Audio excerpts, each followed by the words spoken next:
Ok, on est parti. Je suis parti sur une course vraiment tranquille, pépère, en allure fondamentale, donc à laquelle je peux parler, respirer par le nez, prendre mon temps, voilà. Donc la route elle est là-bas. Je vais vous parler un peu du coup de la danse. Alors j'y suis allé 4 fois cette semaine. J'ai enchaîné taf, école et le soir j'allais à la danse. Je rentrais à minuit à chaque fois et donc je faisais le cours. Et au début quand t'arrives, tu sais pas trop où te mettre, t'as un peu peur du jugement, tu sais pas danser, donc t'es obligé de dire à chaque meuf avec qui tu danses. Donc tu danses avec elle pendant 30 secondes, hein. T'es une vingtaine et puis tu tournes à chaque fois, tu passes 2 fois avec la même personne. Donc t'es obligé de les prévenir. Et du coup après c'est un peu gênant, les gens ils te regardent. Ça se voit que les personnes elles sont gênées, mais gênées d'elles-mêmes je pense. Les meufs qui ont l'habitude, elles te rassurent, elles te disent rien. Et les nouvelles, elles sont un peu pareilles, que toi. Et donc moi j'ai assez bien géré ce truc-là où j'avais pas l'air gêné. J'expliquais juste. Et puis la meuf, elle me faisait ouais, d'accord, ah c'était bien, ok. Et voilà, elle avait cette star-là. Et en fait, ça permet vraiment de se surpasser de sa peur de l'autre sexe. Surtout pour les hommes qui ont peur de parler aux femmes. Là vous avez de tout.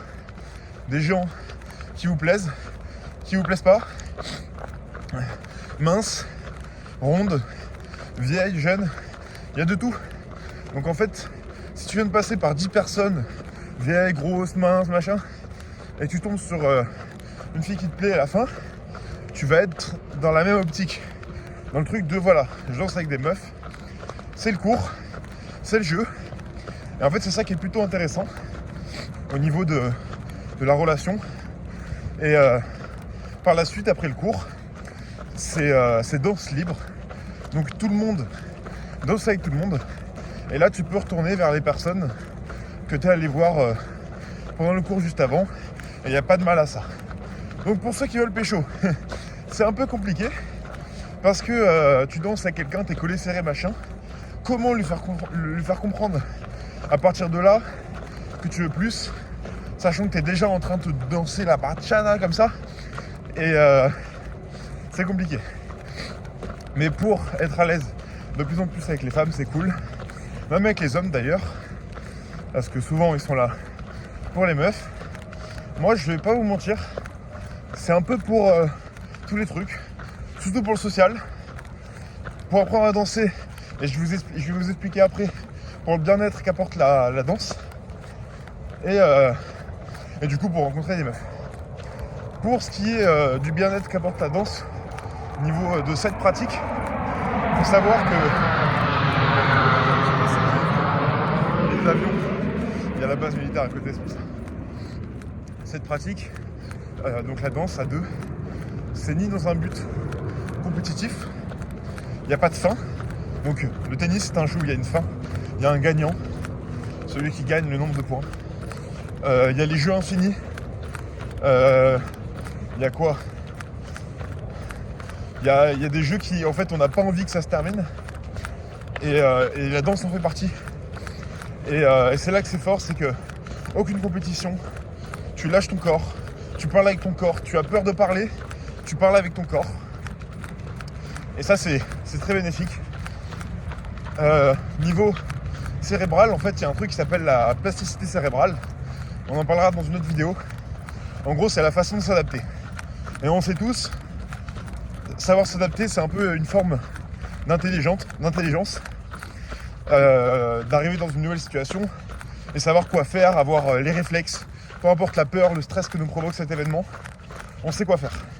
La danse va apporter une nouvelle plasticité cérébrale.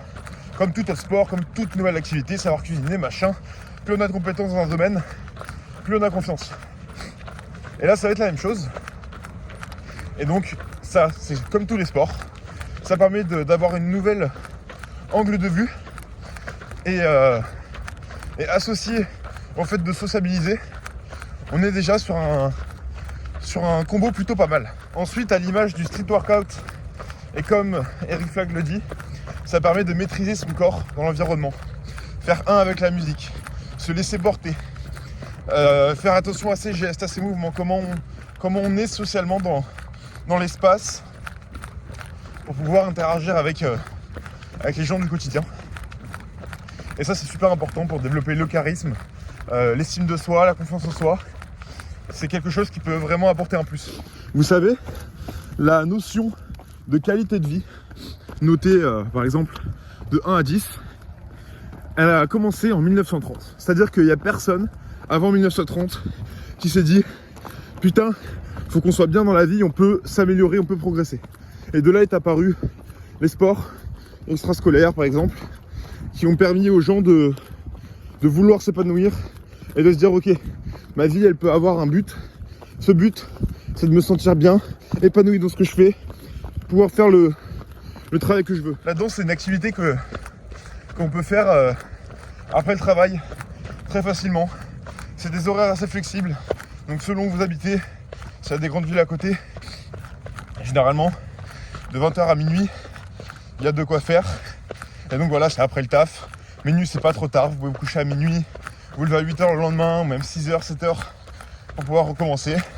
Il y en a à peu près en tout cas vers Aix-en-Provence tous les jours de la semaine. Donc pas d'excuses sur ça. Et vraiment ça permet de se créer, pour repartir sur le social, un cercle de personnes proches avec un nouvel angle de vue, des gens qui viennent de partout, comme tout autre sport. Sauf que là c'est beaucoup moins encadré. Par exemple, si vous êtes dans un club de boxe, vous n'allez pas rester après le cours pour vous boxer. Et on va pas se mentir, c'est beaucoup moins sensuel que de se faire une petite danse après le cours de danse. Alors que là, c'est possible. En fait, ça part en soirée, non alcoolisée, avec tous les âges. Donc il n'y a pas vraiment de stéréotypes. Il y a un peu de tout. Et surtout des gens très ouverts d'esprit. Parce que pour que les couples de personnes viennent danser, notamment avec d'autres personnes que leur couple, c'est qu'il y a vraiment une réelle ouverture d'esprit. En tout cas, voilà, c'est ce que j'ai retenu de ces 5 premières séances. Je commence à bien me sentir. Voilà, au début, là, je fais que parler avec des gens, leur dire que j'y arrive pas. Je leur demande qu'est-ce qu'ils font dans la vie. En fait, de ne pas savoir danser, ça permet aussi d'établir un contact de parole. Et ce qui peut être plus difficile pour les gens qui commencent et qui viennent avec un désavantage social où ils n'arrivent pas vraiment à parler avec les gens, ils ont peur, ils sont timides. Et là, ça peut bloquer parce qu'ils ne savent pas danser, ils ne savent pas parler dans ce cas-là. Et là, ça peut être compliqué. Mais autant prendre son courage à deux mains et juste danser sans rien dire. Et au pire, la personne en face comprend. Donc voilà, je continue à m'améliorer. J'ai peut-être 5-6 pas qui me viennent instinctivement. Et ça, c'est plutôt cool. Et puis je vais continuer d'aller. Et puis je vais vous tenir au courant des prochaines séances, etc. Évidemment, un peu tous les jours. Et en attendant, je vous mets un extrait d'un cours de danse. Cours de bachata en direct.